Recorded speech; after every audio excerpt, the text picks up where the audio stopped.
Step back in time and imagine the flickering light of a medieval inn, a necessary evil dotting the landscape. These establishments offered weary travelers a place to rest, but refuge was often entwined with shadows. Entering meant confronting not just the lack of comfort, but the unpredictable nature of each visitor's arrival, a delicate dance between fortune and misfortune, the unwritten rules of the road arriving after dusk. Your first welcome would be a heavy wooden door devoid of any modern lock and an indistinct murmur from within. There were no brochures or assurances of safety. This was an era where standardized services were as foreign as advanced medicine or instant communication. The inn acted like a cynical host, offering shelter with one hand while the other held a hidden, often costly, price. Signs above the entrance might suggest security, but inside, the code of conduct was written only by the whims of fate and the informal dictates of the road-weary landlord. Inns were numerous, yet operated with no consistent regulatory framework. To enter the darkened hallway was akin to rolling dice shrouded in mystery.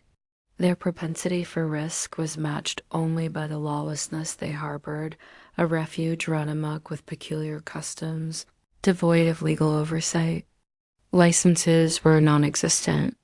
An inn's reputation spread by word of mouth, validated only by those who lived to tell their tale. A reputable inn could only be discerned from a notorious one through stories overheard or shared by travelers who survived to recount their experiences. These inns operated in a realm of moral ambiguity, serving as the intersection between necessary hospitality and opportunistic greed. A night of shared vulnerabilities upon entering, a traveler faced stark reality. Inns bore no resemblance to contemporary hotels with their security codes and emergency exits. Every night was a venture into chaos, a gamble with misfortune lurking around each corner. In a world where standards of hospitality were erratic, these rustic way stations were notorious, not just as havens but as potential traps for the unwary.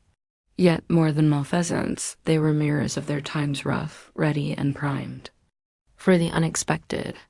Limited choices and certainties marked the itinerant life, and innkeepers took full advantage, often disguising the innate risk with a semblance of ceremony.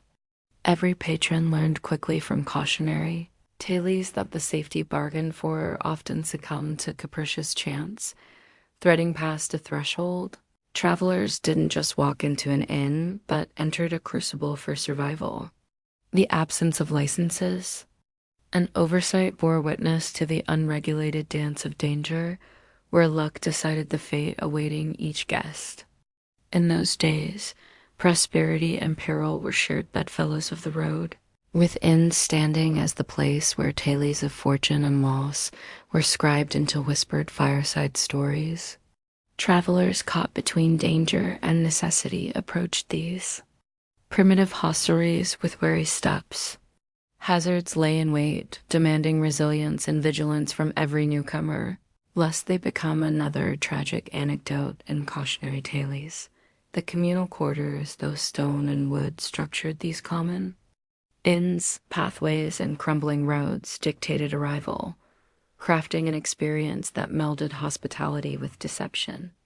Inns swelled with characters straight from competing narratives, blurring lines between protection and peril. In a time when common law was more suggestion than rule, and roads bore no mark of security, those who survived nights within these communal halls did so by wit or chance, guided by the benevolent embrace of quick thinking. These inns were less institutions and more canvases painted by human nature, opportunistic, unpredictable, and deeply woven into medieval life. Stepping over the threshold was a layered transaction filled with anticipation and trepidation. Within flickering torchlight and shadowy interiors, travelers engaged in a game of fate where the thin boundary between a hostile world and refuge was as fragile as parchment. Each arrival was a gamble with fate, hard-earned coins exchanged for the prospect of safety or the risk of peril. Innkeepers wore many hats, proprietors, gatekeepers of dubious safety, sometimes appearing as villain or savior. No formal licensing extolled their virtues. Only personal repute dictated trustworthiness. Tales abounded of innkeepers manifesting kindness and villainy in the same breath, blurring standards of safety beneath fortune's fickle grip. Entering these inns was an initiation into a nocturnal dance with the unknown. Caught in humanity's raw edge, the traveler navigated between enterprising thieves and heated brawls. The inns brimmed over with characters drawn from life's tapestry in this era of medieval existence, offering a night's refuge shadowed by the potential for encounters that lingered long after dawn. The medieval inn was both stage and actor, framing narratives that persistently echoed in the minds of those who ventured within, shaping tales of adventure, survival, and the relentless dance between fortune and fate. Beds of straw and shared. Itches in the age of knights and castles. Spending a night at a medieval inn was less about relaxation and more a peculiar journey into communal living. A traveler, weary from the road, would find themselves not in a cozy room, but nestled among strangers on a shared straw mattress or wooden bench. This arrangement was as normal as the sun rising in the east, a testament to the era's communal spirit and limited resources. Privacy was a rare luxury exchanged for warmth and company in an unpredictable world. Inns served as melting pots where society's hierarchies blurred, and unlikely friendships or rivalries sparked in the dim glow of crackling fires. Yet the company one kept in these humble lodgings wasn't solely human. Fleas, lice, and other tenacious vermin thrived in the cozy huddle of bodies and coarse straw, making a night at the inn an itchy affair. Cleanliness was more aspiration than reality, and guests were always at risk of becoming a feast for these uninvited guests. The medieval traveler knew that being a bedfellow with pests was a grim inevitability, a bothersome dance they performed repeatedly in a world still centuries away from understanding hygiene and disease. As darkness fell, a medieval inn orchestrated a unique symphony. The rhythmic chorus of snores, snorts, and wheezes mingled with murmured conversations and the occasional snicker, painting a vivid soundscape of community life. For some, these nocturnal noises became background whispers, lulling them into an uneasy slumber. Others, perhaps less accustomed, found the den a challenging companion, lying awake as the inn creaked and settled around them, forever on alert for the more sinister sounds of stealthy feet or thieving hands, the perils of shared spaces. Amidst this cacophony, theft was an all too common occurrence. With so many travelers in such close proximity, the opportunity for a light-fingered mischief was ripe. Valuables clutched tightly or tucked away might still vanish overnight, spirited off by those who saw in the dense darkness both opportunity and cover. To sleep among strangers was to trust in the fickle goodwill of humanity, or at least to hope that anything lost was of little consequence. The crowded quarters dissolved social barriers, forcing nobles and commoners alike into intimate proximity. The warmth of a stranger's body was as reliable as the hearth's glow, a necessity amidst the chill that leached through drafty walls. Yet with closeness came a particular tension, a shared understanding that comfort was tinged with the bitter scent of unwashed bodies and the occasional touch that breached social decorum. In these moments, the traditional rules that governed daylight hours seemed to fade into the shadows, despite, or perhaps because of, such peculiar discomforts. Inns were centers of storytelling. As the firelight flickered, tales of great deeds and distant lands unfolded, shared by those eager to escape the here and now. These stories, laced with imagination, were a form of currency among travelers, providing both entertainment and a sense of connection in an otherwise disconnected world. Legends born of these nights wove themselves into the fabric of collective memory, offering travelers more than just respite, but an escape into the ephemeral magic spun within those four dim walls, surviving the night's unseen battles, sleeping together, regardless of status or background, went beyond mere practicality and into the realm of survival. Huddled warmth beat back the cold, a communal defense against the harsh bite of winter. The ancient rhythm of shared existence, living, breathing, enduring together was a binding force stronger than the sum of its parts. Guests forged this silent alliance with each heartbeat in the flickering dark, a reminder that survival wasn't only about enduring the hard road, but about embracing the camaraderie it necessitated. The dance of shadow and flame defined in life as flickering lights played across faces that might never be fully familiar. The tenuous reach of candlelight revealed just enough to keep the night at bay, leaving motives and thoughts to shift like wisps in the dark. By candle and hearth, stories whispered and promises exchanged, all caught up in the penumbra, where reality wavered uncertainly. Yet under this veneer of camaraderie, rivalries simmered. By day, disputes might start over a brawl or spilled ale, only to reignite at night when tempers flared in whispered words and jostled elbows. These tensions were as much a part of life as the fleas and the icy drafts, animating the hours with bursts of life that rivaled the day's energy. And all the while, the innkeeper watched over the chaotic harmony, part host and part sentry, balancing the endless dance of hospitality and order with an adeptness born of necessity. The innkeeper, custodian of this unique ecosystem, wielded authority with the ease of long practice.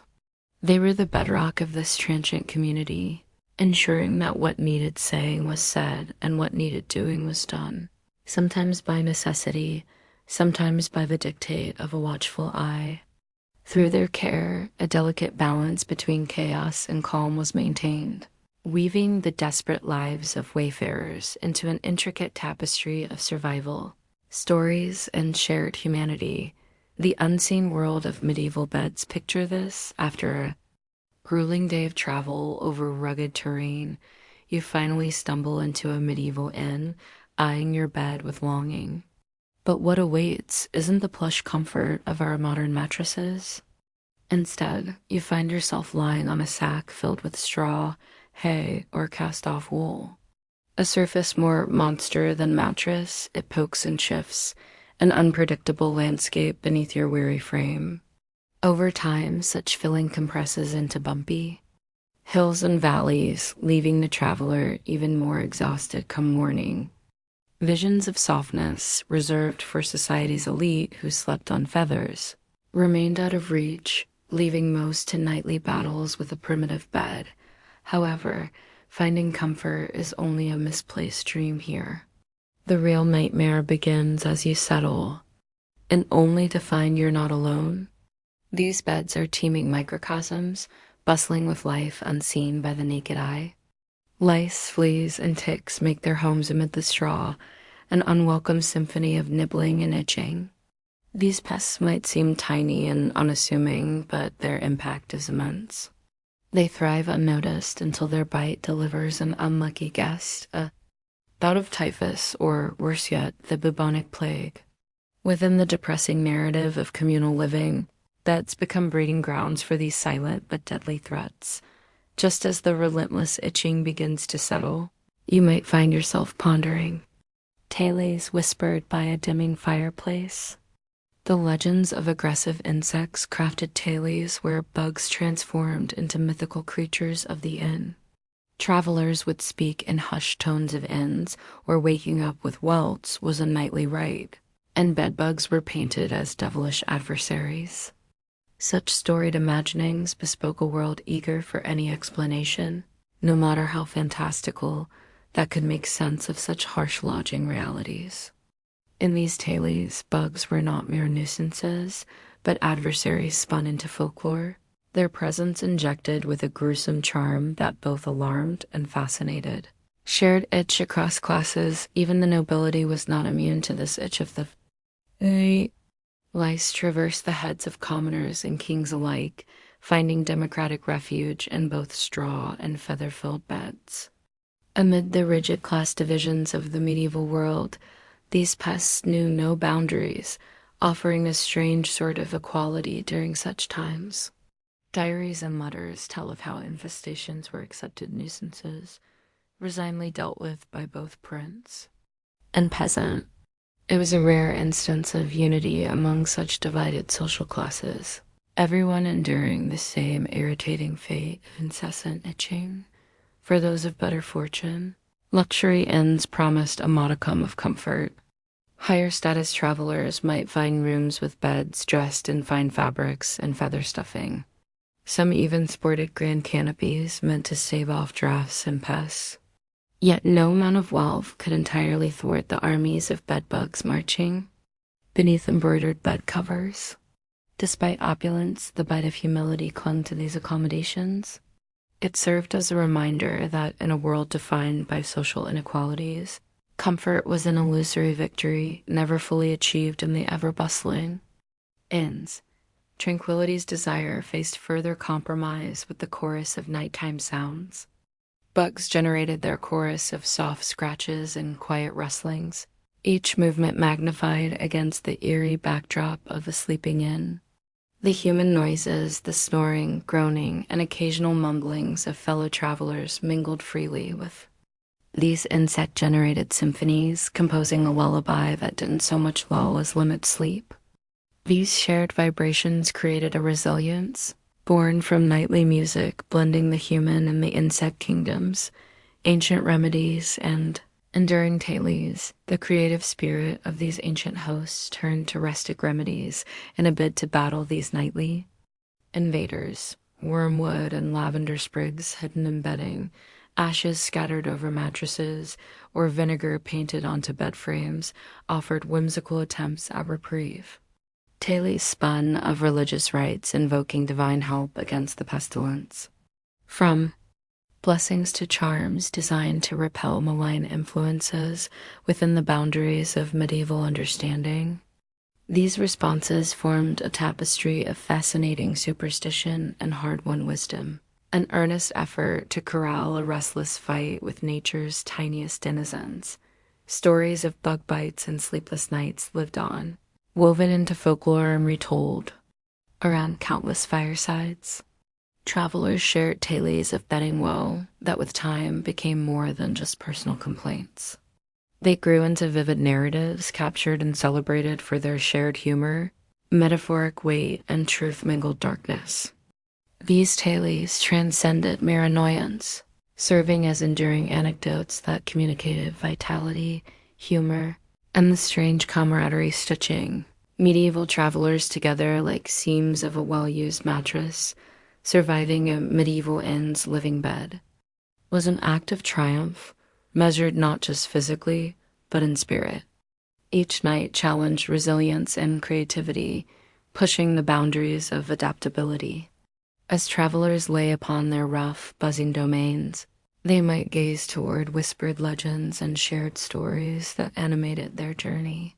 Within such storytelling, there lay an unspoken acknowledgement that survival didn't hinge on the absence of discomfort, but on how stories could transform hardship into humor, misfortune into folklore. Such woven history echoes across ages, a poignant testimony to humanity's ability to find warmth by the firelight of shared experience. A tale told long after the last bug bite fades, the culinary gamble of the medieval inn step into a medieval inn, and you'd find dinner was as much a social spectacle as it was a culinary gamble. The hearth's cauldron, endlessly simmering, held a stew that evolved day by day, a mix of yesterday's leftovers, mingling with whatever fresh or not so fresh ingredients the innkeeper managed to procure. This communal pot might evoke a rustic charm, but in reality, it was an unsettling microcosm of medieval uncertainty. Without refrigeration, spoilage was inevitable, inviting a host of bacteria to join the feast. Picture the traveler, weary and hungry from a long journey, yearning for warmth and nourishment, yet unaware of the microbial dangers swirling within each spoonful dot in this bubbling concoction, flavors melded in ways as mysterious as they were misleading. It was often impossible to discern the origin of the meat or vegetables swirling in. The murky broth. Local hunters often offloaded undesirable game, some diseased or poorly butchered, adding to the cauldron's unpredictability. Each meal was a gamble. Would it be nourishment or a fast route to misery? The risk was part and parcel of the inexperience, testing travelers' fortitude with every uncertain bite, spices, stale bread, and hidden dangers to mask the potential staleness of their offerings. Innkeepers turned to spices coveted commodities, like pepper, cloves, and cinnamon. More than mere flavor enhancers, this exotic imports disguised the less desirable scents and tastes of meat teetering on the brink. Yet spices, however plentiful, couldn't purify the underlying threat. Cloves might perfume the air, and vinegar might cut through decay, but neither could eliminate the bacteria lurking beneath. Diners often found themselves doubled over, victims of an unseen enemy hidden beneath an aromatic facade. This was medieval dining, a seduction of the senses shrouded in danger. Even the bread carried its own risks. Stale loaves stretched their utility as trays for stew or sponges for broth. But age was not their only foe. Poor grain preservation often led to rye contaminated with ergot, a fungus-inducing hallucinations or worse, a condition known as St. Anthony's fire. Dining could blur reality into feverish nightmares, turning basic sustenance into a gamble for one's sanity. Medieval bakers, unaware of fungal dangers, inadvertently made bread a vehicle for unintended voyages of the mind. Thus, every meal, from the simplest crust to the heartiest stew, bore a hidden risk. The unseen adversaries of the plate, the spectral presence of illness lingered in every corner of the inn. Long before the advent of germ theory, travelers linked bouts of vomiting and diarrhea, known ominously as the flux, to the whims of spirits or miasmas, rather than the spoiled morsels they consumed. The unseen adversaries lurking within each meal, unhindered by rudimentary cooking methods, highlighted the precarious nature of dining. Despite earnest attempts at boiling and spicing, pathogens remained stubborn adversaries, echoing the harsh irony that what should restore life frequently led to suffering. Preservation methods themselves often invited peril. Salting, smoking, and pickling were staples of medieval preservation intended to prolong the viability of meat and produce. Yet, the excesses of these methods brought their own challenges. Salt, a precious commodity, could exacerbate dehydration, especially on long journeys. Smoked meats left too long became dry husks devoid of nourishment. Pickling, a method that seemed promising, could backfire spectacularly with spoilage hidden beneath the surface, turning side dishes into potential vectors of disease. The relentless battle against time and decay was a theme echoed across the medieval dining experience. Innkeeper's dilemma and superstitious bites. The innkeeper, both host and culinary gatekeeper, walked a thin line between sustenance and poison. Their responsibilities stretched beyond mere provisioning to ensuring meals did not harm guests. Yet, economic pressures often led to dangerous shortcuts, prioritizing profits over patron well-being. Some innkeepers gained notoriety for masking inferior ingredients with spices or cloaking them under heavy gravies. The delicate balance between hospitality and healing or hazard formed a precarious dance, leaving guests to question their trust in each bite they consumed. Every spoonful a test of conviction. Superstition wove itself into dining rituals too, further complicating the act of eating. Foods like garlic were thought to ward off evil, their pungency practical as well as mystical. Apples might signal prosperity or peril, depending on the lore of the region. Dining was thus a ritual, each meal permeated with beliefs beyond the mere act of feeding. The inn's table became a stage where sustenance intermingled with symbols, blessings and curses, each dish a potential talisman against unseen forces dawed in the face of such dining unpredictability. Medieval folk turned to remedies passed through generations, seeking relief from nature itself. Chamomile or peppermint might soothe aching bellies, while powdered charcoal or clay offered a hope of absorbing harmful toxins. Herbal concoctions served duality as both food and medicine, showcasing humanity's enduring resolve to combat illness. Despite limited understanding of its causes, tales of peril and resilient. Dining history's pages and oral traditions recount episodic meals steeped in peril, where noble guests and common travelers alike succumbed to foodborne dangers, their storied fate serving as cautionary tales through time. These narratives, a testament to the human spirit's resilience, remind us that dining was an odyssey, a convergence of struggle and survival woven into the very fabric of medieval life. Sharing a meal in this era was more than just consumption. It was a dance with destiny, a fate challenged by every savory morsel and sip, the treacherous brew of medieval ale in medieval times. Brewing was a dicey affair, an unpredictable craft where each batch of ale was more a leap of faith than a science. Without the benefits of modern quality control, consistency in strength and safety was rare. Brewers relied on whatever ingredients were available: grains, water, and various herbs. However, a successful and safe brew depended on factors like temperature, fermentation periods, and storage conditions, each a variable with a mind of its own. For many, ale was preferred over water, which was often teeming with disease. Yet every sip could just as easily bring risk, inviting troubles unknown and unseen. The potential hazards of a medieval pint were magnified by the tendency to adulterate brews with dangerous substances. In an era with little regulation, some innkeepers, driven by profit, would dilute their brews with cheaper and often lethal additives. Chief among these was wood alcohol, or methanol, a perilous substitute that could rob eyesight or even life itself.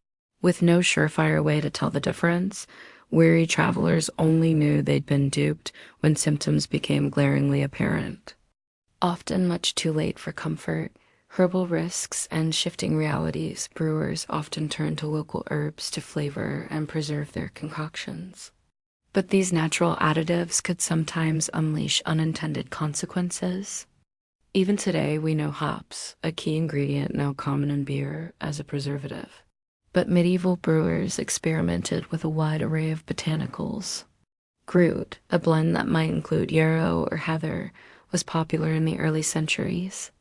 These ingredients added flavor, sure, but some also carried psychoactive properties, transforming a simple drink into an unexpected journey through hallucination. In an age with little grasp of chemistry, a jovial buzz could quickly veer off into uncanny realms, blurring the lines between reality and illusion. As the ale fueled strange visions. These experiences often mingled with the era's superstitions and folklore. What we might dismiss today as intoxication could easily be seen as divine revelation or dreaded witchcraft. These tales, whether of divine encounters or dark accusations, flavored the medieval stew of belief and superstition. Sometimes attempts at regulation followed, as some authorities sought to rein in these unpredictable results. But enforcement often fell short in the face of brewing bravado and hubris. Thus, in the low-lit ambience of a medieval tavern, guests grappled with ale's double-edged charm, a brew of comfort teetering on the brink of peril. Ale, a societal pillar with hidden dangers. Ale was not just a drink. It was a societal pillar, integral to survival and socializing alike.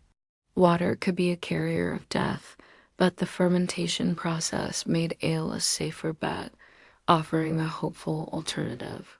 While the nobility dined with wine, common folk clung to their ales. These taverns were community epicenters where news, tales, and trade flowed as freely as the drink itself. This cultural prominence, however, did not absolve ale of its potential menace, nor did it shield brewers from criticism when tainted batches led to ruin. The drink was simultaneously a necessity, a pleasure, and a perilous gamble. The symptoms of having drunk toxic ale were subtle at first, just a pleasant haze of conviviality to soften the weariness of travel. However, as toxicity took hold, physical coordination began to crumble. Joy turned to disorientation as senses dulled and balance deserted the unwitting drinker. By the time symptoms morphed into more severe afflictions, blindness, heavy limbs, or the clutches of unconsciousness caused by something like methanol, it could already be too late. Medieval society lacked the diagnostic tools we take for granted today, which led often to strange attributions for these symptoms. If blurred vision led to blindness, people might assume malevolent spirits or foul air was to blame. For a society with a basic understanding of toxicology, the consequences of drinking foul ale were peculiar but terrifying episodes that fit into the supernaturally charged narrative of medieval life. Falling victim to such ailments could plunge one's spirit into a deeper struggle for survival beyond the physical, with security, social standing, and livelihood hanging precariously in the balance. Legends, lore, and the brewer's craft written. Records, folklore, and even monastic accounts abound with tales of ale-induced mystery or tragedy. There are chronicles of suspicious deaths and unexplained catastrophes shrouded in whispered lore, such as the time a group of entertainers fell victim overnight to a poison brew during festivities. The true cause, would alcohol mixed with poor craftsmanship, was understood by few. Yet these stories spread as a community warning, a beacon for cautious consumption or fear. In the social tapestry of class-bound society, ale threaded a complex narrative. Peasants brewing rudimentary ales at home or through local taverns engaged in a risky game of quality. Their weaker brews stood in stark contrast to what the elite could savor. Nobility, too, embraced ale, but with resources to ensure quality, often brewed specifically for them, adorned with spectacular tastes. Untouched by rationing of lesser ingredients, attempts to regulate this pervasive aspect of life did emerge. Though haphazardly, local authorities enlisted ale tasters to maintain certain standards, but these efforts were mostly ceremonial. Corruption and inconsistent application meant that ale brewers continued to apply potentially harmful trades, often unabashedly skirting whatever laws were laid down in medieval half-hearted compliance. In this shadowy age of brewing, the unwritten, truth was as much about finding ways to avoid ale's pitfalls as it was cherishing its virtues. Silver spoons dipped in ale could supposedly reveal impurities, while charms and talismans were thought to ward off spirits.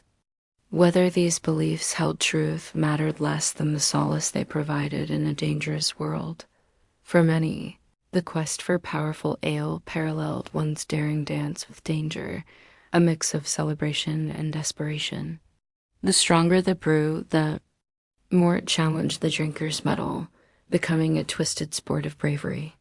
The desire for escape from the harshness of life was understandable, with ale serving as both ally and adversary, captivating even as it compromised. As night fell and companions gathered around flickering fires, tales of ale took on new life. In this precarious dance between darkness and light, ale was a reminder both of life's rich pageantry and its wannabe perils. One drank not just for thirst, but for the vague comfort of forgetfulness, suspended between shadow and dawn, balanced on the edge of medieval life itself. The unsavory symphony of a medieval inn. Imagine stepping into the dim, cramped quarters of a medieval inn where the air feels as thick as a woolen blanket. The scent assaults you, a maddening mix of unwashed bodies, sour ale, and the persistent stench of chamber pots stored under creaky beds. It's an intense olfactory cocktail that clings to the wooden beams and crawls into your lungs. Close your eyes, and the miasma is almost tangible, pressing down on you with a suffocating weight dot in this close, malodorous environment. Disease found the perfect breeding ground.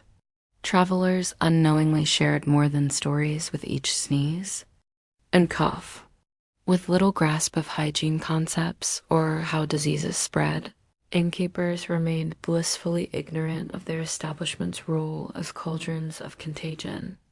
Ventilation was more rumor than reality, the air stagnant, save for the occasional stir from a misaligned door or shattered window. In these spaces, warm air swirled lazily, unwittingly carrying new maladies from guest to guest. It was here that the invisible agents of sickness paraded freely, weaving through the tailies of weary travelers. Uninvited bedfellows and the shadow of plague sleep offered another perilous dance with fate. Guests lay crammed together on straw mats and benches, a tapestry of skin and sweat, interwoven in a vulnerable slumber. The straw mattresses teemed with life. Fleas, lice, and bedbugs waited impatiently for nightfall. Here, an itch could turn deadly as lice jumped from head to head, leaving trails of misery and disease in their wake. Picture a single louse journeying from the head of a peasant to a merchant to a soldier, unwittingly uniting them through suffering.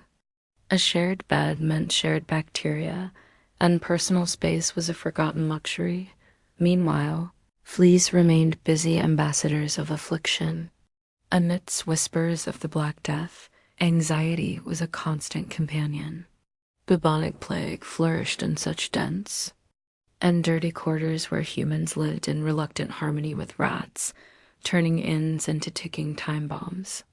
Each traveler was a potential vector, carrying the plague to new lands, with inns humbly acting as way stations for destruction. Suspicion lingered in the air long after the tangible threat had passed, creeping into the corners and infecting the whispers of innkeepers. Culinary hazards and wasteful realities compounding these challenges was an almost ceremonial disregard. For ham-washing, a mere dip of fingers in stagnant water followed the act of eating, with cleanliness more ritual than reality. Each steaming bowl of stew carried the risk of hidden dangers. The ladles, shared by many hands, laden with dirt from long journeys. Typhoid and dysentery mingled unnoticed in these crowded pots, a consequence of forgotten hygiene spinning around the communal table. Dinner, no matter how inviting the aroma might be, could prove treacherous. Picture the sizzling steam teasing your senses, masking the rankness of spoiled meat and rotting vegetables hidden within. Harnessing the power of potent spices to mask spoilage, each meal was a gamble, leading many to find themselves in uncomfortable communion with the chamber pot.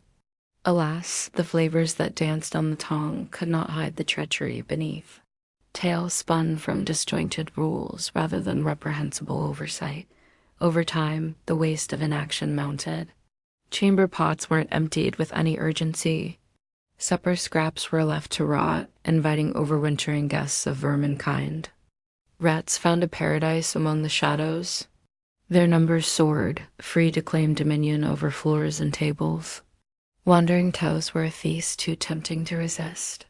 Yet these rodents carried more than a taste for leftovers, a lurking army of fleas ready to leap into battle.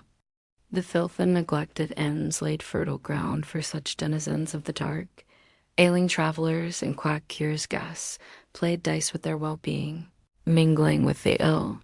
Travelers, frail and feverish, left unseen trails of disease with every touch, each surface a specter of sickness.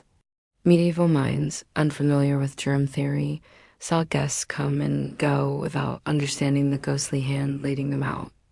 To fall ill during a stay meant relying on an innkeeper's whim for mercy, where kindness extended only as far as business allowed. Often, those unable to pay faced expulsion, sent back to the road with infection simmering in their veins. Hope for healing rested in dubious potions and whispered incantations. Innkeepers doubling as makeshift healers meant medicinal miracles were scarce. Colored waters and charms offering no relief from harsh realities. Guests desperate for cures placed trust in remedies born more of desperation than skill, sharing cups imbued with empty promises. Each failed treatment brought new grips of disease. These ends, teetering on the brink, allowed sin to mingle with sickness. Illnesses were seen as moral failures, divine punishments meted out for lives of indulgence and vice. In this world, clean souls and health were irrevocably linked, ignoring the dire need for precaution. With moral impurity blamed for illness, prevention eluded a culture that saw sin where it should have seen stewardship. Echoes of progress, yet even such darkness serves as a backdrop for change. The countless coughs that echoed through time reverberate in history's modest annals. Constrained by inn walls and straw mattresses might be the hidden driver for eventual societal strides. Out of these stories of squalor and neglect rose the murmurs of progress. Whispers of innovation born from necessity paved the way to new understandings. Those flickering tailies exchanged over countless nights under the specter of illness dared to illuminate healthier paths forward. The innkeepers' unseen power in the medieval world. Innkeepers held sway over their bustling domains like unseen overseers.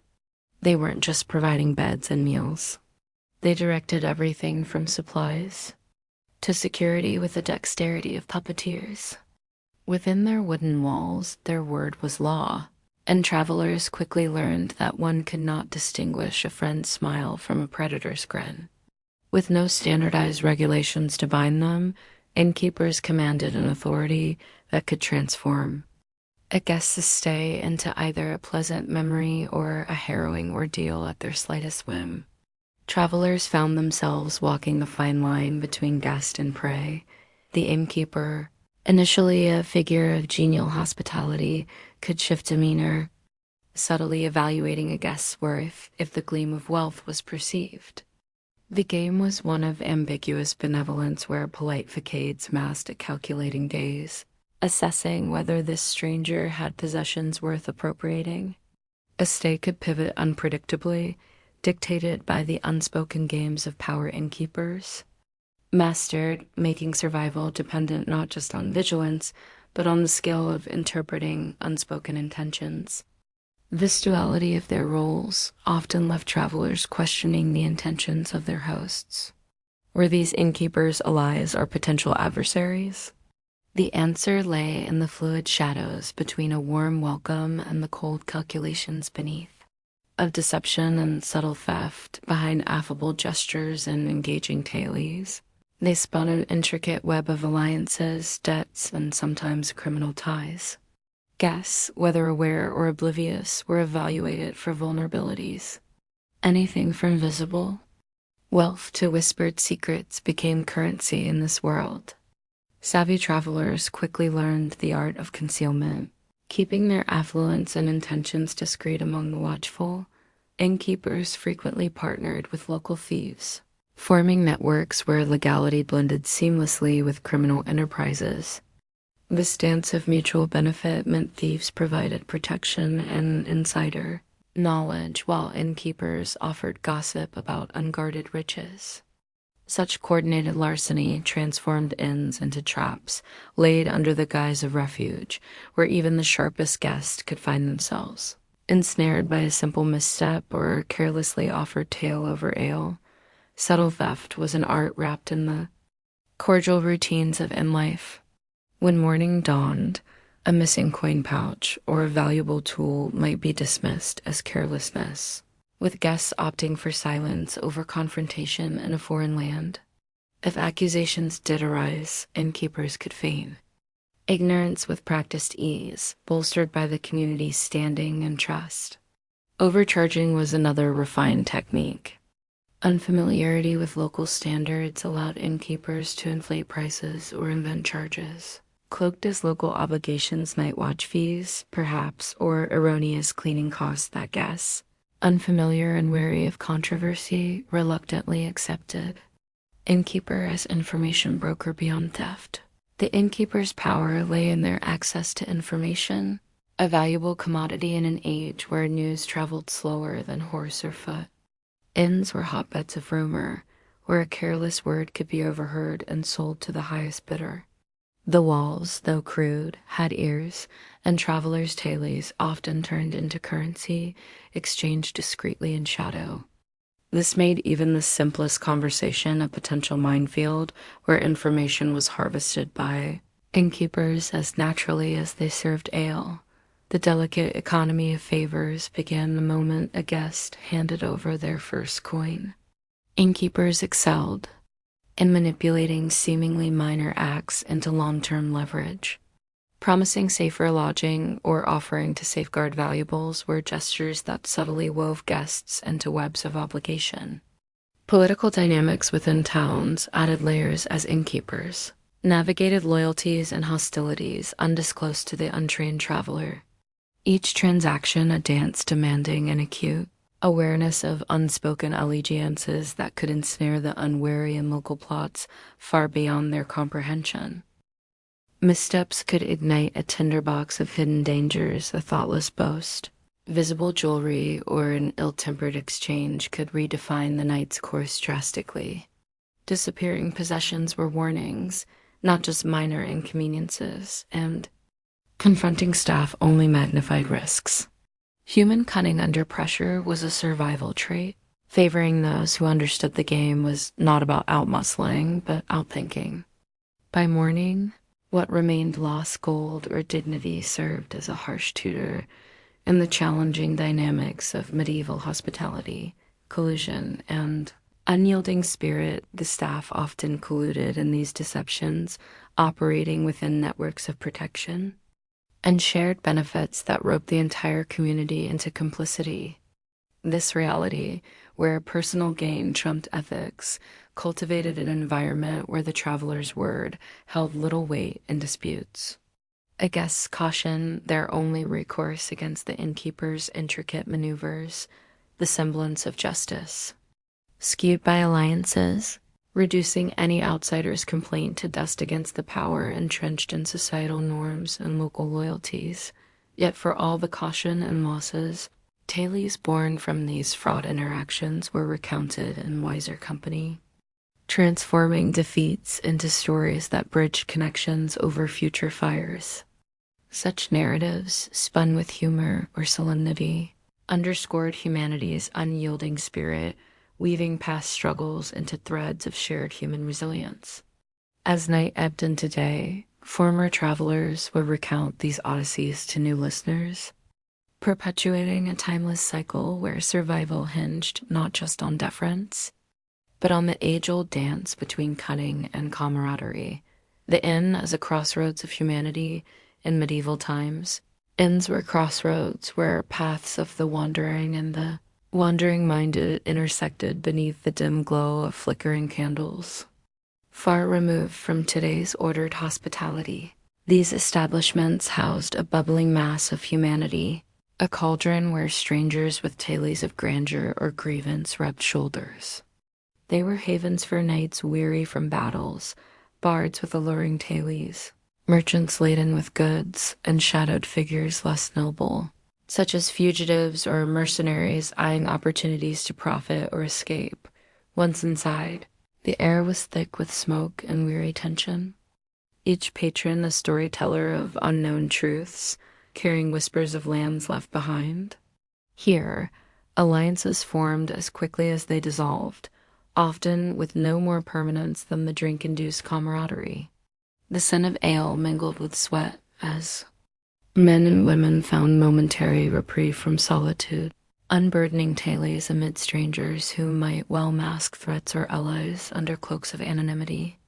The inn offered companionship, but at a steep risk. Each shared cup or loaf an introduction fraught with potential peril. A volatile tapestry of life violence was an unpredictable companion, ever ready to erupt within these confined walls. An accidental nudge or a misheard word could transform the room from convivial to chaotic. Many guests carried weapons, a necessity on treacherous roads, and were not reticent to use them. Disputes arose unchecked, often settled by sheer force, with tables overturned, and blades clashing violently amidst heated exchanges. A savage melee could break out at any instant, the innkeeper's priority more aligned with salvaging his property than his. Guests pieced out stories were currency as much as entertainment. Here, knights boasted of far-off battles. Travelers shared exploits of love and trickery, while bards spun melodies vibrant enough to enchant even the weariest soul. Patrons hungered for distraction, their laughter and cheers forming a pulsating rhythm to the night. Yet beneath the bonhomie lay cunning intentions, each merry anecdote possibly a fishing line for greed or betrayal. Merchants slyly sought openings to exploit, while alliances shifted as frequently as the hearth fires dimmed and flared.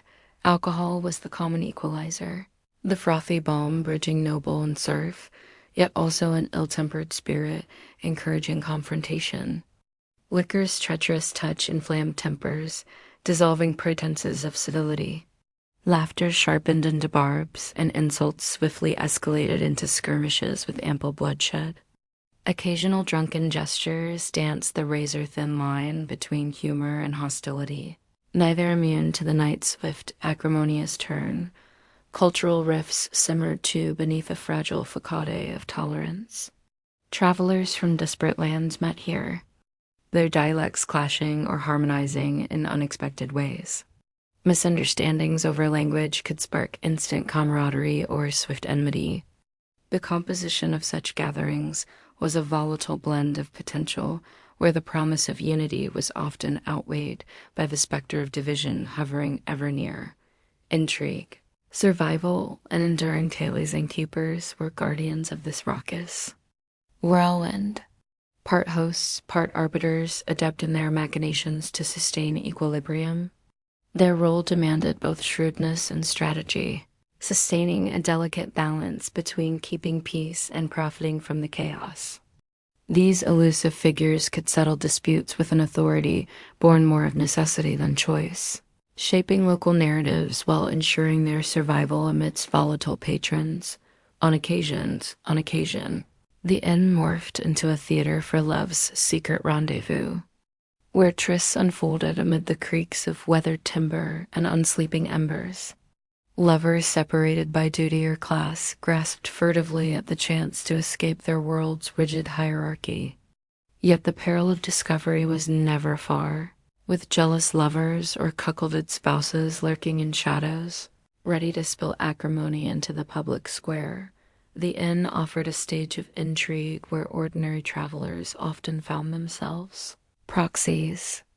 In broader games, political machinations puppeteered by unseen hands, spies traded secrets, mercenaries sought employment under whispered oaths, and chance encounters became political maneuvers in a lifetime's blink. Here, each patron might unknowingly become a chess piece in the region's unfolding saga. Ensnared within webs of influence spun beyond their sight, survival at a medieval inn required guile and wisdom beyond simple physical endurance. Navigating this turbulent human microcosm called for the delicate art of blending in when needed, stepping forward as circumstances dictated, and recognizing which figures to avoid. Veterans of such environments developed instincts to read the ebbing social currents, a skill as vital as any map for finding safe passage through their transient. Uproarious nights dot thus, amidst flickering candlelight and murmurings of stories. Laden with truth and folly, the medieval inn stood as a fickle sentinel. Each offered protection against the night, yet not without demanding weary resilience and an artful understanding of its unruly theater. Within their walls thrived a world unraveled by daylight, a tapestry intricate and dangerous, held together by shared breath and the promise of another dawn. The absent lock, a world of shared vulnerability, and the medieval inn, A world devoid of today's comforting security awaited weary travelers. Doors swung freely, answering to neither lock nor bolt, leaving rooms as shared spaces rather than private sanctuaries. Personal belongings rested uneasily under thin pillows or hidden beneath garments, entrusted to fate and the shaky virtue of fellow guests. Imagine arriving well after dusk, flickering torchlight casting shadows that danced along timber walls as you surrendered to the grip of sleep, amid strangers as unpredictable as the ever-changing weather. In this environment, trust was not a luxury, but a necessity, though a double-edged sword, where each side of this fragile bargain was poised to tip at any moment, with suspicion as sharp as a dagger. The absence of locks spread a climate of continual unease. Travelers born of different lives briefly converged, their intentions obscured by fatigue and necessity. Rooms teemed with whispers of fellowship and threat, as the mere act of closing a door brought no promise of safety. The silence of the night heightened senses. A floorboard's creak, though soft, might hint at trouble. This was medieval reality, a place where the stir of imagined perils kept even the bravest on edge, balancing on the thin line between vigilance and vulnerability. The innkeeper's reign and the currency of secrets. The innkeeper, while not a king, ruled over this domain with the unchecked power of a small-town monarch. Armed with influence, they dictated life within the inn's borders with whim and whimsy, echoing the feudal hierarchy of the outside world. Guests became temporary subjects of this mini-kingdom, often finding themselves at the mercy of their host's disposition. Should disputes arise, the innkeeper's word held the weight of the law, swaying judgment in favor of personal bias. In this mist-shrouded realm of medieval law, the innkeeper was more than a mere host. They were arbiters of a shadowy justice. Innkeepers often stood at the nexus of opportunity and opportunism, turning a blind eye to, or even partaking in the mischief that brewed within their walls. In this theater of transient alliances and veiled intentions, rumors flourished alongside deception. The lack of privacy transformed each room into an auditorium of secrets. Whispered below thresholds where timber-bird walls could eavesdrop, voices carried further than their owners intended, stories ripe for retelling. And in a world where stories held more weight than gold, truth and betrayal walked hand in hand. Nocturnal mischief and precarious justice as night blanketed the inn. It became a stage for the shadowed to perform their nocturnal mischief.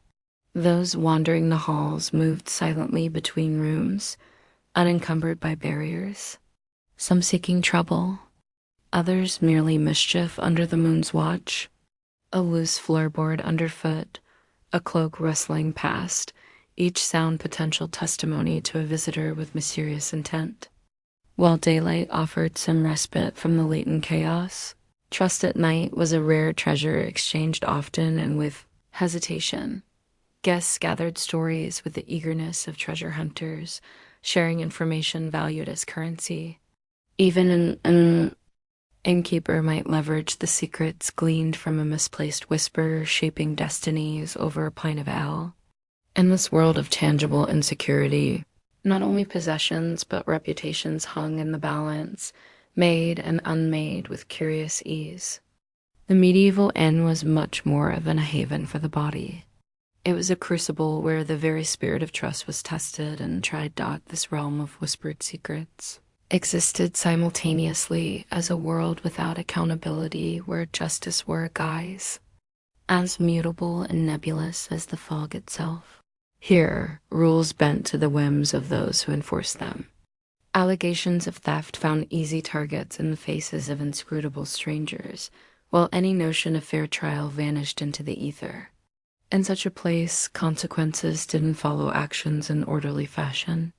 Rather, they emerged unexpectedly, leaving travelers with little more than their wits as shields against the injustice.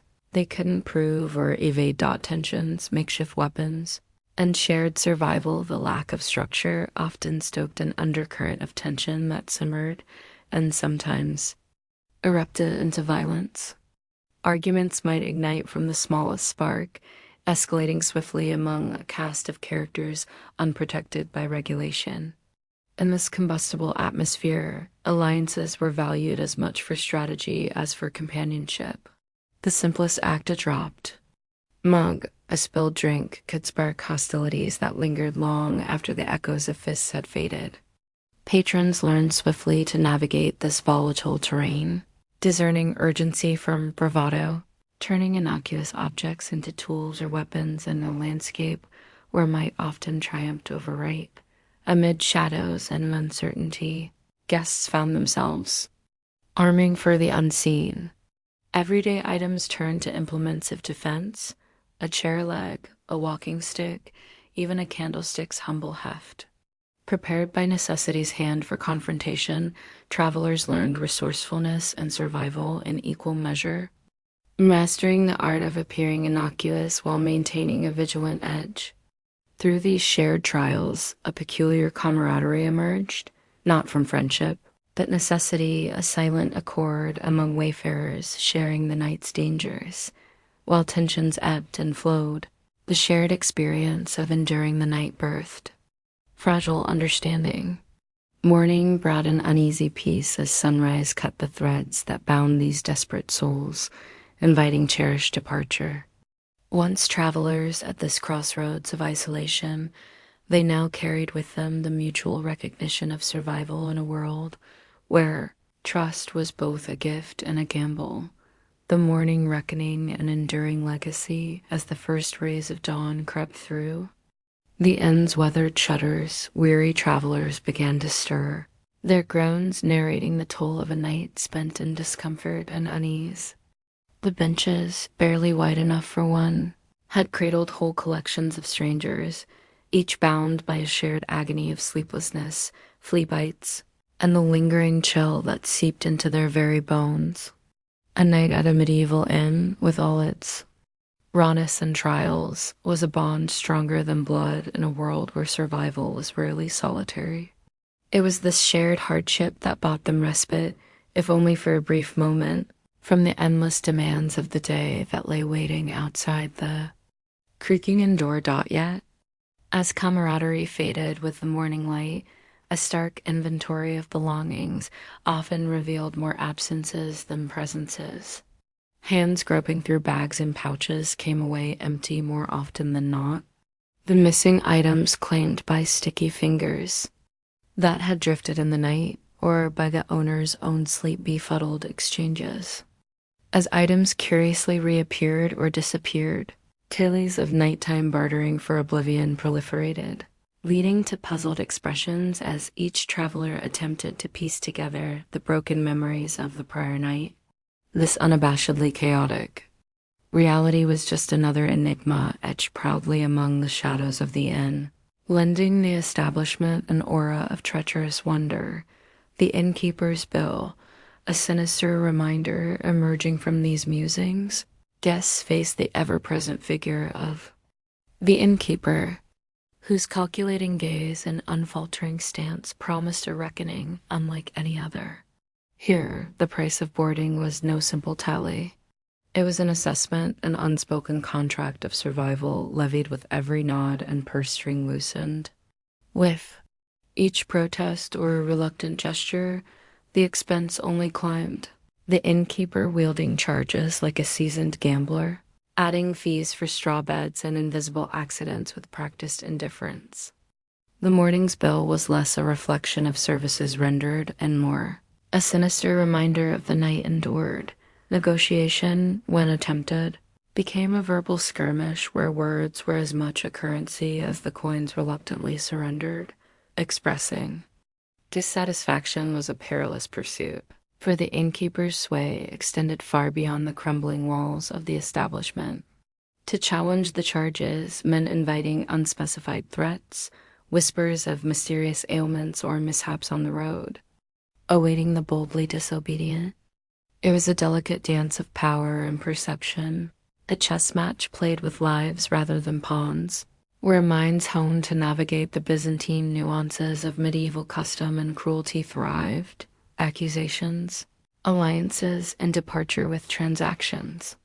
Completed, the callous reality of medieval justice loomed, ever present as accusations wafted through the cool morning air sharper than any blade.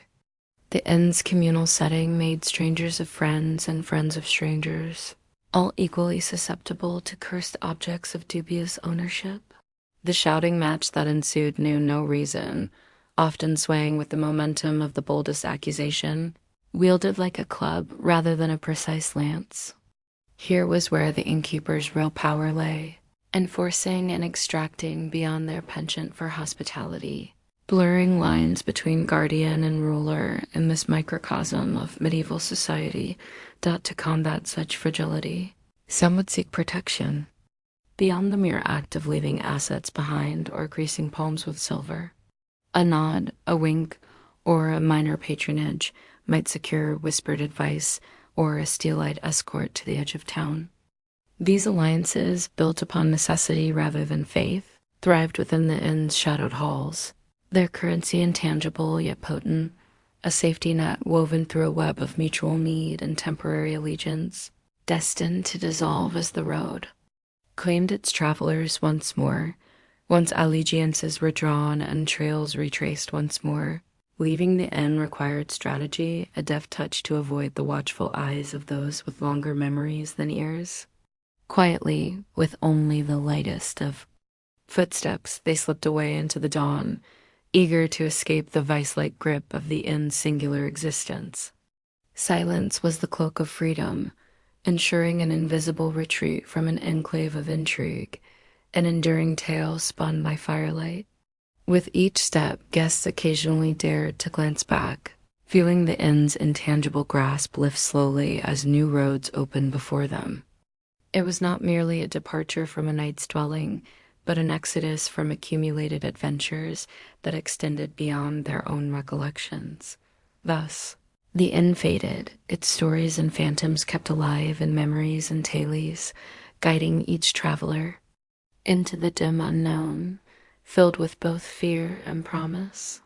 The shadows of the night gone lingered, looming large with the absurdity and humor that only retrospection can grant. In the crucible of trial, laughter found a place, painting the hardships, in softer hues and offering armor as potent as any chainmail. It was this irrepressible human spirit that promised hope amid adversity, binding bonds of camaraderie and laughter echoing through generations as travelers exchanged stories of bizarre happenings or wryly jested about their shared nightmares. A sense of continuity prevailed. The relics of their stay tales, experiences, and lessons learned became more valuable than any coin paid. Life choices forever altered by a night's respite meant these travelers carried forth a piece of the inn's legacy, each recounting, weaving a new thread into an ever-expanding tapestry of medieval folklore that defied time itself. Through this dance of history and humanity, the medieval inn stood timeless, a beacon of human folly and resilience.